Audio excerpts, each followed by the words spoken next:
Meus queridos irmãos, estamos iniciando o programa Atualidade Espírita desta semana e este programa é uma realização do 8º Conselho Espírita de Unificação, que agrega 15 casas espíritas em Nova Friburgo e tem por finalidade divulgar a doutrina espírita, codificada por Allan Kardec, levando o consolo e o esclarecimento a todos aqueles que nos assistem.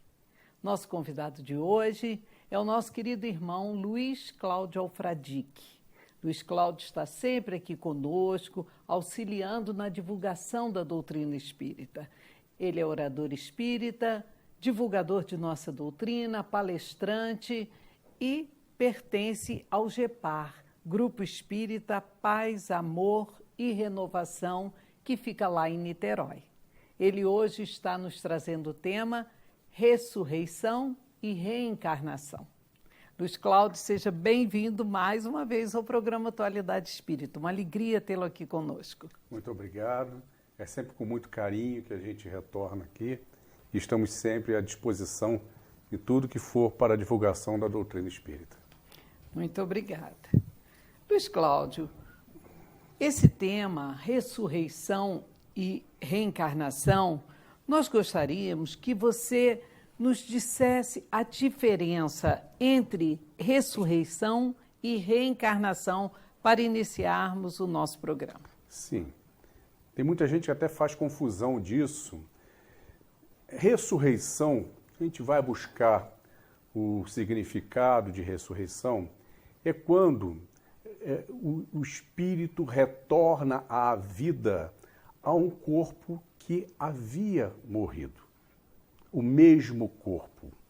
E isso se dá, se é possível, até alguns minutos após aquilo ter ocorrido. Pois temos que lembrar que as leis da natureza têm que ser obedecidas, porque todas são leis de Deus. E assim não permite que se retorne à vida se passar muito tempo, porque bilhões e bilhões de células já entram em falência, já se destrói, como também nos casos onde aquela morte ocorreu por conta de um acidente, onde o corpo foi destroçado ou queimado, seria impossível retornar. Ressurreição vem de ressurgir, de retornar, de reerguer. É utilizado justamente para aqueles casos, inclusive, daquela cura repentina quando já não era mais esperado. Já a reencarnação, sim, é o retorno à vida corpórea do espírito em um novo corpo, que nada mais tem a ver com o corpo anterior. Uma nova encarnação em um novo corpo. Então fica aí a diferença entre ressurreição e reencarnação. E as pessoas, nós sabemos que elas reagem de formas diferentes quando nós falamos em reencarnação. Como você enxerga isso?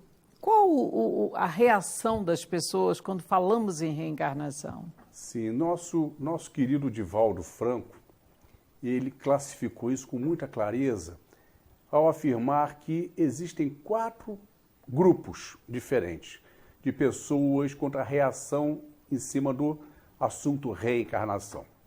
O primeiro grupo é aquele que diz, não creio, nunca ninguém me provou isso. Não acredito de jeito algum. O segundo grupo é aquele que diz que eu ainda não tenho uma ideia muito bem formada, uma opinião muito bem formada a respeito. O terceiro grupo é aquele que afirma assim, creio piamente, totalmente na reencarnação. E o quarto grupo é aquele que diz, não creio, porque a minha religião não admite, pois ela admite somente a ressurreição. Então vejamos, o primeiro grupo é aquele grupo que está ainda naquele momento da síndrome de São Tomé. É preciso ver para crer. Mas isso em vários sentidos, não somente no sentido religioso. Até a primeira metade do século XIX, o mundo não conhecia a microbiologia, a existência da vida minúscula, aquela que os olhos não conseguem enxergar. Até que a ciência desenvolve o microscópio, aparelho que lhe capacitou a ver células, ver micróbios, amebas, protozoários, enfim. E ali começando a ver que aquilo interagia direto com a nossa saúde, alguns positivamente, outros negativamente, que muitas daquelas doenças que dizimaram milhões de pessoas eram oriundos daquelas vidas minúsculas, microscópicas. O que aconteceu? Houve um desenvolvimento da educação sanitária preventivamente para que não ocorressem mais aquelas doenças, houve o desenvolvimento de medicamentos, mas muitas pessoas simplesmente não acreditavam. Aquilo que não podia ver não podia existir. E foram necessárias muitas e muitas décadas para que passassem a valorizar a higiene, a educação sanitária. No entanto, até os dias de hoje, existem aqueles que não acreditam nisso, porque não dão a mínima para a higiene na hora de manipular os alimentos, disseminando assim por muitas vezes doença. Não foi diferente quando o homem pisou na Lua. Em julho de 69, metade do mundo disse é mentira, isto é filme do americano para impressionar. Ainda hoje encontramos pessoas assim. Com a reencarnação, não é diferente. O aparelho que capacita a gente tomar consciência da reencarnação é a mediunidade, através da qual os espíritos se comunicam com os encarnados, dando depoimentos, dando informações incontestáveis, registros sobre as vidas anteriores. Mas muitos ainda não acreditam porque não viram. A estes, nós temos que respeitar o tempo deles. Todos nós já passamos por esse tempo. Um dia também sairão da síndrome de São Tomé e ingressarão no segundo grupo. Aqueles que querem a opinião, querem fortalecer a sua opinião, não têm uma opinião bem formada a respeito. Esses estão com o solo fértil, estão preparados para assimilar os novos conhecimentos. A estes nós devemos, sim, fornecer os meios através da leitura, através da visita à casa espírita, nas reuniões públicas, nas palestras, que são de grande esclarecimento. Aliás, doutrina espírita, ela visa o esclarecimento. Ao terceiro grupo, somos nós. Somos nós que cremos, não temos nem o que precisar comentar mais. E ao quarto grupo, aqueles que não creem, porque a sua religião não admite somente a ressurreição. A estes, nós dizemos que eles precisam estudar dentro das escrituras das próprias religiões, mas não estudar superficialmente, e sim pesquisar, porque lá eles encontrarão a prova da reencarnação. Então você nos diz que aquelas religiões que negam a reencarnação e que não levam em conta alguns fatores bastante importantes quando leem as próprias escrituras, que fatores seriam esses que estão lá inseridos? Perfeito. Toda vez que nós lemos, que nós estudamos, nós podemos fazer superficialmente, como dissemos, e podemos pesquisar. Alguns fatores importantes. O primeiro é que a palavra reencarnação não existia na época dos evangelhos. Não existia essa palavra, é uma palavra moderna, uma palavra recente. E a palavra ressurreição, ela era utilizada com vários sentidos, dependendo de como era colocado. Vamos lembrar que a língua que Jesus falava era o aramaico antigo, uma língua extremamente pobre, na quantidade de palavras. Contava com algo em torno de 10.000 palavras somente. Só para que possamos fazer uma comparação, o português tem mais de 400.000 palavras. No português, uma língua riquíssima, nós encontramos palavras que têm vários significados, a mesma palavra. Por exemplo, manga. Quando falamos manga, o que vem à mente? Uma fruta maravilhosa, deliciosa, dicas de passagem. Mas vem também à mente a manga da camisa. Mas também vem à mente a manga do candeeiro, aquela parte que fica brilhante no candeeiro. Mas para qual manga se destina a palavra? A manga estava gostosa. Qual? A do candeeiro? Não, a manga é fruta. A manga estava rasgada. Qual? A fruta? Não, a da camisa. A manga estava quente. Qual? A do candeeiro.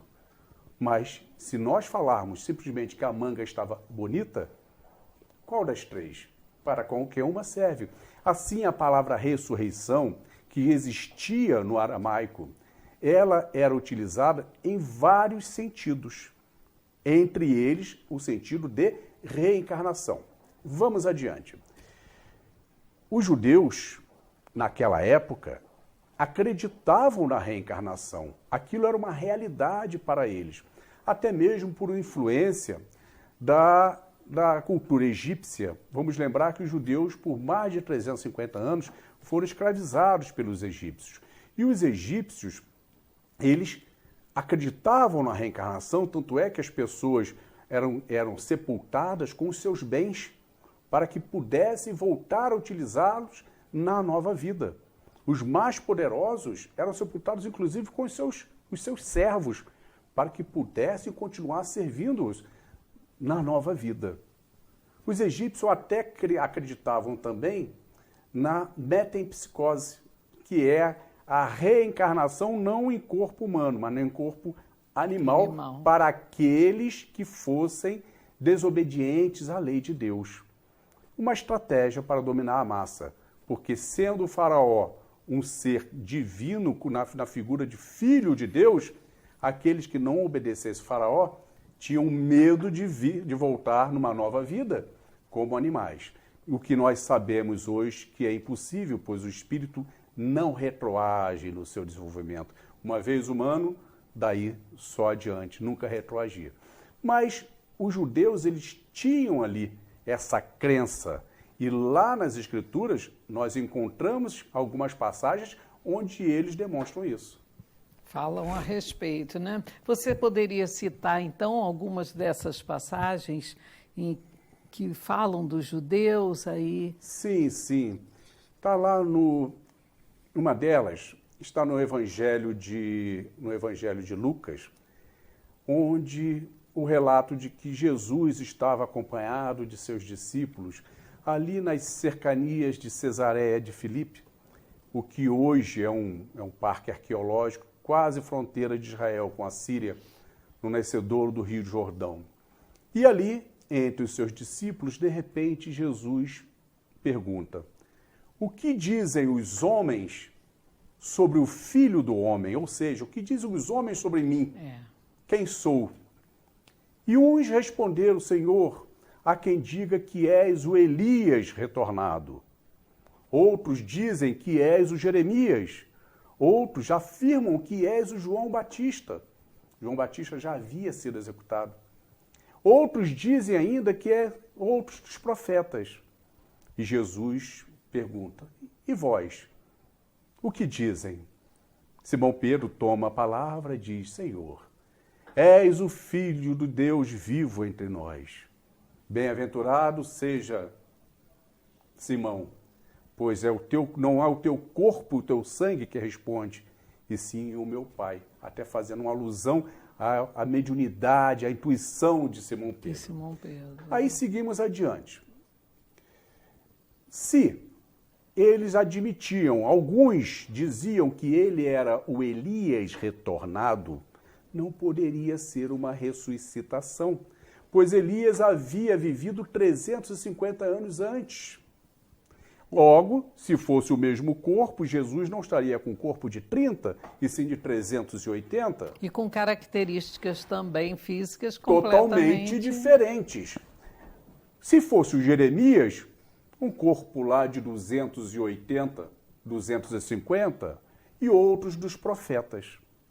O próprio João Batista, ele não poderia ser nem a ressurreição, nem a reencarnação. Pois João Batista, aqueles que achavam ser ele o retorno de João Batista, sequer conheciam a história dos dois. João Batista era primo de Jesus, tinha 6 meses a mais só de idade que ele, tiveram uma história junto como meninos, como adolescentes, e então não poderia ser Jesus nem sequer a ressuscitação, pois já vivia, tinha uma história juntos. Uma outra passagem que nos mostra a crença na reencarnação é contra o próprio João Batista. Zacarias, pai de João Batista, ele orava a Deus pedindo por um filho, pois a sua esposa Isabel era infértil e não conseguia engravidar. E ele, um homem extremamente bom, orava pedindo aos céus que lhe concedesse o filho. E então o anjo Gabriel, está lá nas Escrituras, o anjo Gabriel vem, se faz presente diante de Zacarias, anunciando que as vossas preces foram ouvidas. Sua mulher, Isabel, está grávida de um menino, chamar-se-á João, e ele será responsável por agregar, por encaminhar muitos homens a caminho de Deus. Pois virá não somente com as virtudes de Elias, mas com o espírito de Elias. Veja, é afirmativa, incontestável, de que os judeus já acreditavam na reencarnação. E outras passagens, né, que ali, com o tempo... São várias passagens. Serão encontradas. E quanto aos casos de ressurreição que encontramos no Evangelho, o que dizer? No Evangelho, nos Evangelhos, nós encontramos, além da própria ressurreição de Jesus, que hoje afirmamos tenha sido a materialização, o adensamento do Espírito, mas os demais casos são 9 casos. Os mais famosos, do filho da viúva de Naim, da filha de Lázaro e o do próprio Lázaro. Lázaro. Filha de Lázaro, não, filha de... Me faltou o nome agora. Mas são os casos mais famosos de ressurreição. Tá? Esses casos, nós temos que lembrar que as leis da natureza são leis de Deus. Ou seja, as leis de Deus têm que ser cumpridas. Todos têm as suas explicações. Então, não é pura e simplesmente acreditar que aconteceu um caso de ressurreição. É procurar dentro das leis de Deus e dentro das leis da própria natureza, exatamente, não é, Alfred? Exatamente. Você poderia nos relatar como esses casos ocorreram? Nós encontramos explicações no Livro dos Espíritos, questão 423, 424, onde aborda a letargia, tá? Letargia e catalepsia. Letargia, catalepsia, onde o organismo entra nesse estado, como se fosse o estado de hibernação, onde o metabolismo cai muita coisa. A catalepsia parcial, a letargia total, onde o coração, por exemplo, bate de 5 a 6 vezes por minuto. A defesa do organismo é diminuir a circulação periférica e para manter os órgãos vitais ainda vivos. A respiração fica praticamente sem se perceber. A rigidez é total, ou seja, o estado é o estado de um cadáver. não há reação, o sistema nervoso não reage de forma alguma. Assim, nesses casos, muitas pessoas, naquela época já existia isso, mas não existiam os meios que a medicina tem hoje de confirmar a morte ou não. Metia a mão, está gelado, está duro, sacode, não reage, está morto, morreu. Não existia também as leis que hoje existem no mundo inteiro, onde um prazo mínimo de X horas para o sepultamento. E por muitas vezes ocorria de morreu, enterra, sepulta, crema. Assim, muitos acabaram mesmo morrendo em função daquilo. Mostra-nos também ali, na questão 424 do Livro dos Espíritos, Allan Kardec pergunta se haveria, por meio do magnetismo, como o estímulo ao retorno da mobilidade, da vida, do funcionamento do organismo. E os espíritos respondem que sim, que este justamente é o magnetismo, a transferência do fluido vital de uma pessoa para outra, estimulando, capacitando assim o retorno do funcionamento normal daquele corpo, que estava em estado aparentemente de morte. Entendo. Luiz Cláudio, nós estamos aqui quase encerrando o nosso primeiro bloco do programa de hoje, meus queridos irmãos, recebendo Luiz Cláudio Alfradique, que vem lá do GEPAR, em Niterói, e estamos com esse tema que suscita muitas dúvidas e requer muitos esclarecimentos: ressurreição e reencarnação.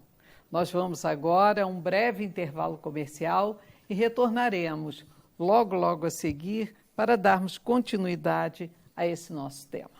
Até já.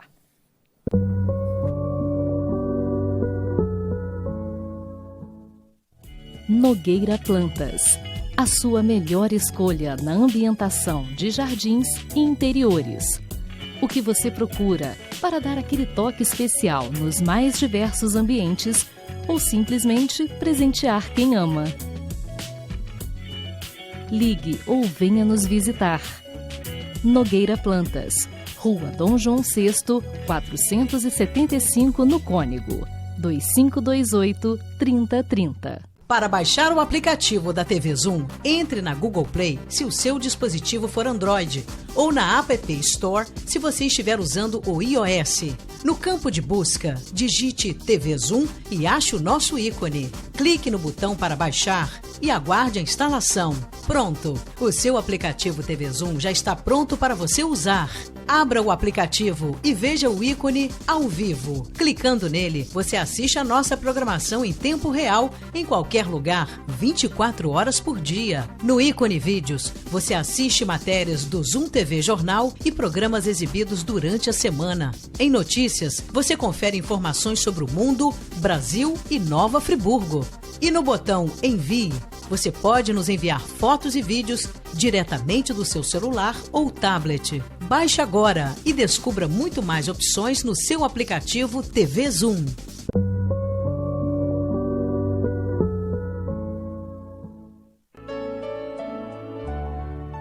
Se desejas extinguir a sombra que aflige e atrasa, não ouvides acender a luz do Evangelho em casa. Queridos irmãos, estamos iniciando o segundo bloco do programa Atualidade Espírita de hoje, recebendo o nosso querido irmão Luiz Cláudio Alfradique, que vem lá do GEPAR, Grupo Espírita Paz, Amor e Renovação, em Niterói. Está nos trazendo o tema ressurreição e reencarnação. Luiz Cláudio, ainda no primeiro bloco, nós falávamos sobre os 3 casos de ressurreição que nós encontramos ali, né, nos evangelhos. Você poderia nos falar um pouco mais sobre esses casos, esclarecendo? Sim, como falamos, na realidade são os 9 casos e nós citamos os 3 mais famosos, né? O filho da viúva de Naim, o caso da filha de Jairo, me faltou o nome na hora, E o caso de Lázaro, também famoso, amigo de Jesus. São os mais conhecidos, São mais conhecidos. né? No primeiro, estava Jesus chegando às portas da cidade de Naim, acompanhado de seus discípulos e de uma pequena multidão. E estava justamente naquele momento saindo da cidade um pequeno cortejo fúnebre, onde uma mãe chorava em desespero pela morte do seu filho jovem. Jesus, com toda a sua sensibilidade, de imediato percebe que ali havia vida, que o espírito estava ali ligado àquele corpo. Na realidade, o estado de letargia. Jesus olha para a mulher e diz: não se aflijas, mulher. Chega próximo dele, faz a imposição de mãos e manda que desperte. E ele desperta, entregando-o à sua mãe, entregando junto, claro, a extrema felicidade do filho vivo. Veja bem, como falamos há pouco, está lá na questão 424, o poder que todos nós temos, com o devido treinamento, de transferir a nossa energia vital através do magnetismo a outra pessoa. Se nós, tão pequenos que somos, com o devido estudo, com o devido treinamento, conseguimos fazer isso através dos passes, através do magnetismo, imaginem o poder de um passe de Jesus, onde ele diz: desperta-te. E ele desperta. A mesma coisa aconteceu, esse foi relatado no Evangelho de Lucas. O caso da filha de Jairo é relatado no Evangelho de Lucas, de Marcos e de Mateus. Estava Jesus em seus afazeres e, de repente, alguém vem pedindo socorro, pois a desgraça havia tomado a casa de Jairo. E chegando lá, Jesus encontra todos em polvorosa, pois a filha havia morrido. De imediato, com toda a sua sensibilidade, mais uma vez, percebe que a criança não estava morta, estava no estado letárgico e diz: não te aflijas, ela simplesmente dorme. Não, mestre, dessa vez estás errado, ela não desperta, ela está morta. Jesus se aproxima, toca-lhe e ela desperta. Mais uma vez transferindo todo o seu magnetismo, trazendo de volta à vida, àquele corpo que ainda não havia falido. O terceiro caso, talvez o mais famoso deles, o de Lázaro, amigo de Jesus, irmão de Marta e Maria. Jesus estava distante quando chega o mensageiro requisitando a presença de Jesus, pois Lázaro estava morrendo. De certo, mesmo distante, Jesus já sabia o que estava acontecendo. Não teve pressa, acabou o que estava fazendo e foi. Chegando lá, Lázaro já estava sepultado numa gruta. Jesus manda que se retire a pedra que fechava a gruta. E do lado de fora faz a imposição e ordena: Lázaro, levanta-te e saia. Lázaro sai, ainda envolvido na mortalha. Alguns até questionam, dizendo: mas ele já tinha o odor pútrido das carnes mortas. Natural, como naquela época, como hoje, as sepulturas são utilizadas e reutilizadas, é natural que o cheiro ali dentro não seja agradável. Acontece conosco quando nós saímos, vamos jantar num restaurante, vamos todos bonitos, perfumados, jantamos. Quando saímos daquele ambiente, chegamos em casa, vamos tirar a roupa, a gente sente cheiro de bife na camisa. Então, natural que venha sido. Então, esses casos, todos eles, hoje são explicados justamente pelo retorno à vida ao corpo que ainda estava ali em situação letárgica. Exato. Agora, qual, Luiz Cláudio, o maior argumento a favor da reencarnação? Sim. Há aqueles que ainda não creem na reencarnação, a gente chama a reflexão para o seguinte ponto, que ao nosso ver é a maior prova.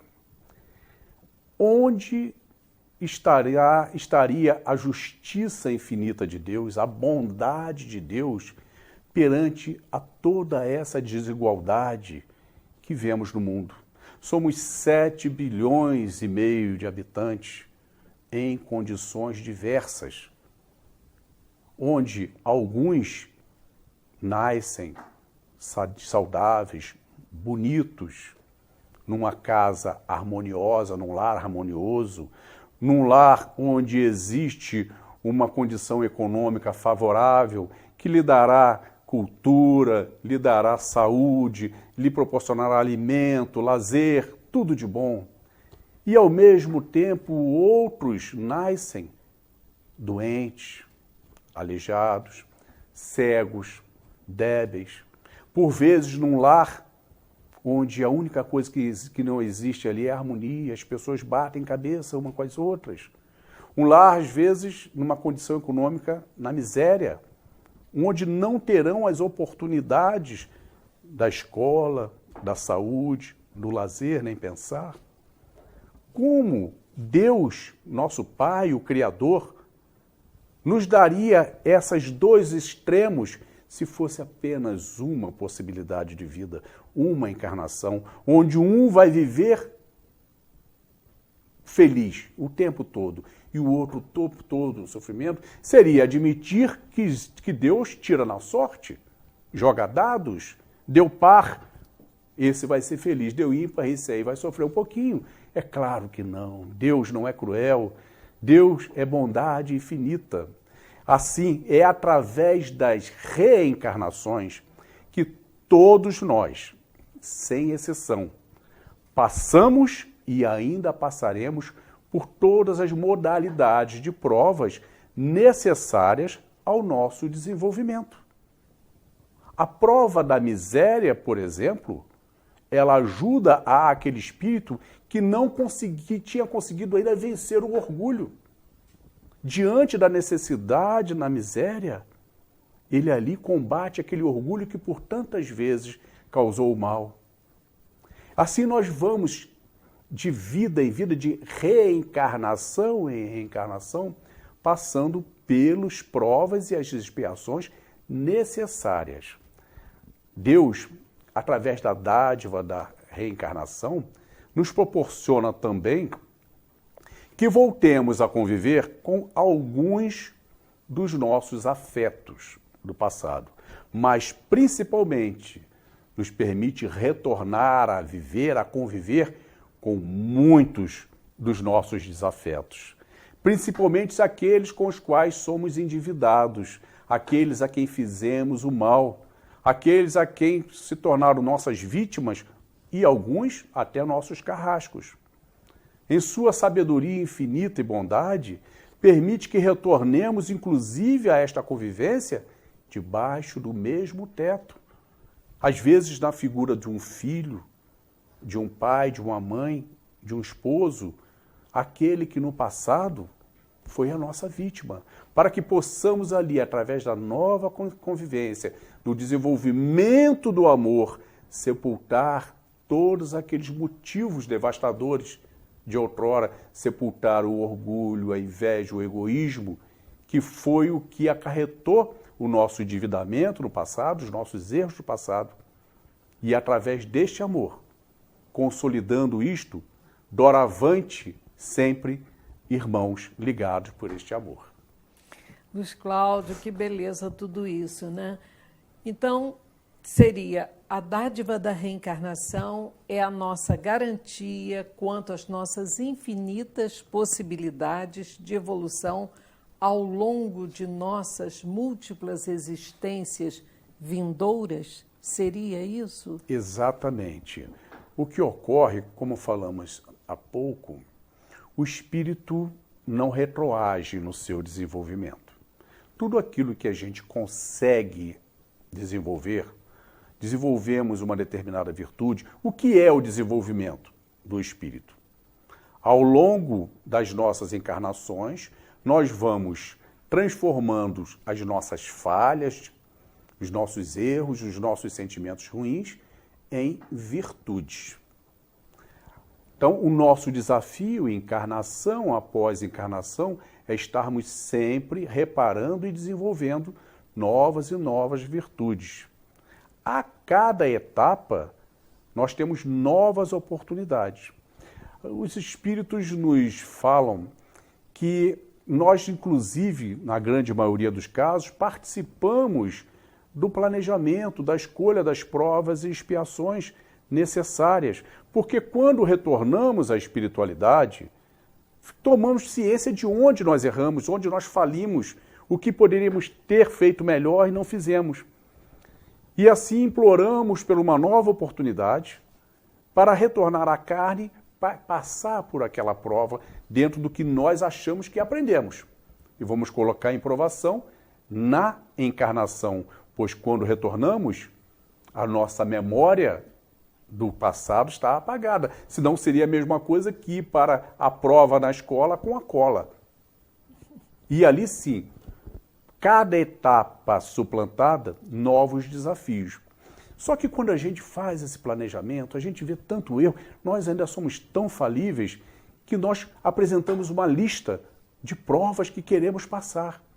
E a bondade infinita do Pai diz, não, é muita coisa. Leva só essas 2 ou 3 aqui que está de bom tamanho.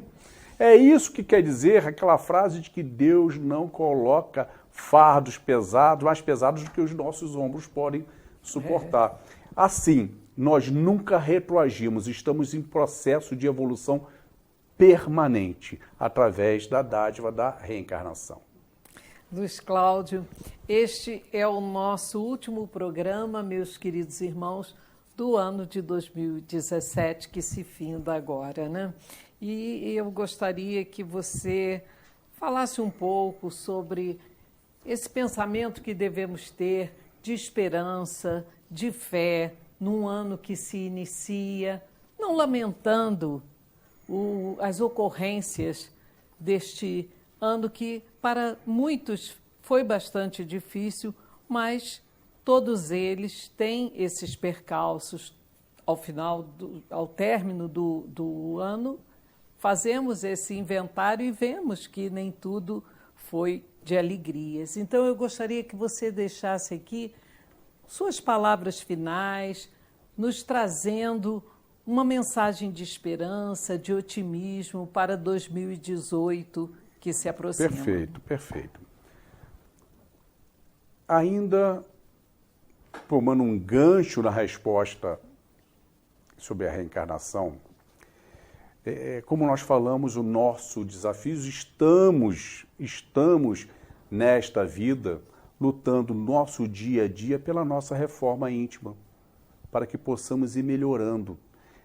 É sempre bom lembrar que ninguém evolui assim.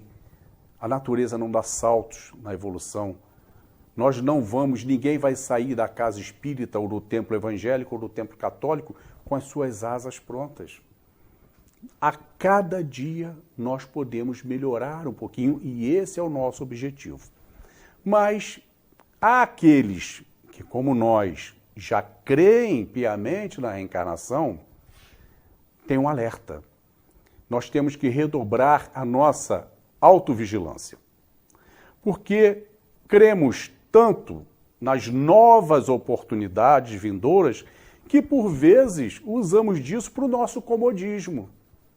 Quantas vezes a gente já não ouviu alguém falar, ou nós mesmos falamos, olha, o que essa pessoa me fez me machucou muito. Perdoar eu não vou perdoar, nesta vida eu não consigo ainda não. Vou deixar para a próxima. Ou quando fala sobre alguns desvios de conduta, ou alguns hábitos, ou algum vício, seja no fumo, seja na bebida, seja na droga, seja no sexo, isso eu não posso melhorar, isso eu não consigo largar agora. Vai ficar para a próxima encarnação. Ou seja, crendo na encarnação, na reencarnação, de uma maneira muito cômoda, vou deixar isto para a próxima. Como aquele aluno que diz, essa matéria está muito difícil, vou deixar para a próxima, no próximo ano eu repito, faço uma dependência dela. Mas como dissemos, a nossa listinha que ficou lá em cima, em que Deus glosou várias, leva só essa aqui, já é grande. Para que nós vamos precisar levar alguma coisa para lá? Nossa bagagem já está cheia, já temos uma lista grande para vir trabalhar por ela. Assim, é seguirmos o conselho que Santo Agostinho deu na resposta de número 919 do Livro dos Espíritos, quando Allan Kardec perguntou qual o meio mais eficaz que tem o homem para agilizar sua evolução, o seu progresso. E Santo Agostinho recomendou justamente que nós fizéssemos a nossa avaliação diária. Ao final do dia, na hora do nosso recolhimento, que passamos em revista, pedimos ao nosso anjo guardião, ao nosso anjo da guarda, ao nosso mentor, seja qual for o nome que todos nós temos, que nos auxilie nas nossas respostas. E passar em revista todos os atos daquele dia, para ver aonde nós erramos, cometendo faltas ou deixando de fazer o bem. As duas coisas são importantes. E assim, ao verificarmos ali aonde nós erramos, para que voltemos, sim, no dia seguinte, tentar reparar o máximo possível, se não mais com aquelas pessoas, as mesmas, que não repitamos aqueles tipos de erros. Se a gente pensar em reconstruir, em trabalhar esta reforma dia a dia, eu acho que essa é a melhor mensagem para a virada do ano. Amanhã estaremos virando para 2018. E sim, trabalhar 2018 de forma otimista. Estamos na grande escola da vida. O planeta Terra é uma grande escola, onde nós ali temos as diversas disciplinas no dia a dia. Combater o nosso orgulho, a nossa inveja, a nossa vaidade, combater a nossa falta de perseverança, o amor ao próximo, a caridade. Não querer prometer que a partir de 2018 vou fazer isso tudo, como aquele que diz, não fumo mais a partir de 2018. As dietas. Não, entrar 2018 com o pensamento de que a cada dia eu tenho que reformar alguma coisa. A cada dia eu tenho que chegar ao final do dia, na hora de fazer a minha revisão, e perceber que melhorei um pouquinho mais. Aprender a fazer aquilo que Jesus colocou, os únicos 2 mandamentos, amar a Deus sobre todas as coisas e ao próximo como a si mesmo. Amar ao próximo. Se não aprendermos a amar ao próximo, a quem nós vemos, como amar a Deus a quem a gente não vê, afirmam os Espíritos. Amar ao próximo através da tolerância, da paciência, da indulgência, do carinho, da solicitude. Assim, 2018, as aflições que nós chegamos aqui, foi um ano difícil, mas todos os outros para trás, também. Nós pensamos a mesma coisa. E por muitas vezes ficamos na promessa de que vamos melhorar porque nós queremos fazer uma grande mudança. Não. Uma pequena, minúscula mudança todo dia, mas sempre. E certamente estaremos caminhando para o nosso destino, que é a perfeição, junto a Jesus, junto ao Pai. Boas entradas, um 2018 de muito amor, de muita paz, de muita harmonia e principalmente de amor ao próximo, porque é assim que nós amaremos a Jesus e a Deus. Luiz Cláudio, agradecemos muito suas palavras, os ensinamentos do programa de hoje e a sua esposa também, Alice, que está sempre aqui acompanhando você quando no programa Atualidade Espírita. Aos nossos amigos telespectadores, nós agradecemos a participação, agradecemos a companhia durante todo este ano e desejamos que 2018 traga, como disse nosso irmão, muitas coisas boas, um ano de paz, um ano de amor. Lembrando a todos que não deixem de visitar o Laje. Lar Abrigo Amor a Jesus. Lá vivem 80 idosos que necessitam do nosso amor e da nossa presença. Até o próximo programa, até 2018. Um feliz ano novo para todos.